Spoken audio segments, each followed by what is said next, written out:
pesan saya untuk anak muda, mari kita contoh dan tauladani Rasulullah SAW dengan cara kita mempelajari sejarah hidup beliau. Sebagaimana kita ketahui, beliau itu dilahirkan dalam keadaan yatim, tidak ada bapak. Bahkan ketika beliau lahir pun akhirnya orang tuanya, ibundanya meninggal dunia. Artinya beliau tidak gentar, beliau tidak bermental tempe, tetapi beliau bermental baja. Beliau optimis hidupnya karena beliau bergantung kepada Allah. Karena la haula wala quwata illa billah. Nah, pesan saya untuk anak-anak muda, mari kita bersama-sama, kita contoh, kita suri tauladani Rasulullah SAW. Kalau kamu ingin dikatakan umat Muhammad, umat Rasulullah SAW, maka kalian jangan tidur saja, jangan bermalas-malasan, tapi harus semangat, harus kerja keras. Ya tentu di masa usia belajar, ya harus belajar dengan rajin. Tapi jangan lupa, jangan hanya pelajaran dunia yang kalian kejar, tapi pelajaran akhirat juga. Artinya harus belajar sholat, harus belajar ilmu fikih, harus belajar Al-Quran. Insya Allah dengan seperti itu kalian akan selalu menjadi anak yang soleh. Anak yang soleh itu akan menjadi anak yang berprestasi.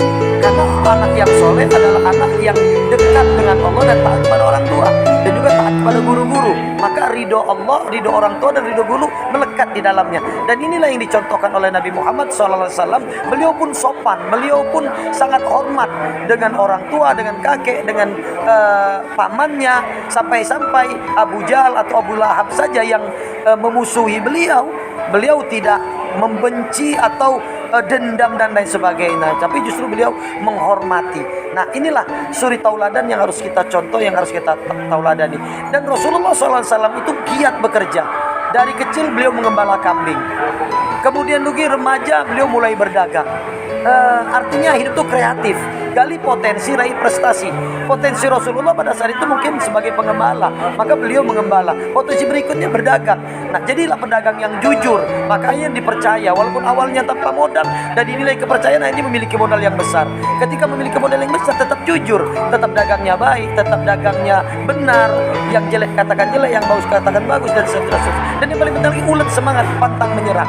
Nah, begitu juga beliau ketika menjadi seorang pemimpin, beliau benar-benar menjadi pemimpin yang dikagumi, yang dihormati, dan beliau tawadu, beliau tidak sombong walaupun beliau jaga sebagai pemimpin. Bahkan beliau pun walaupun sudah dijanjikan Allah masuk surga, sudah dihapuskan semua dosa, tapi beliau tetap sholat rajin, ibadah rajin kepada Allah Subhanahu Wa Taala. Jadi harapan kita dengan memperingati Maulid Nabi ini, mari kita sama-sama contoh suri tauladani Rasulullah SAW agar hidup kita bisa bahagia, bukan hanya bahagia tapi sukses, bukan hanya di dunia tapi juga di akhirat, insya Allah. Terima kasih.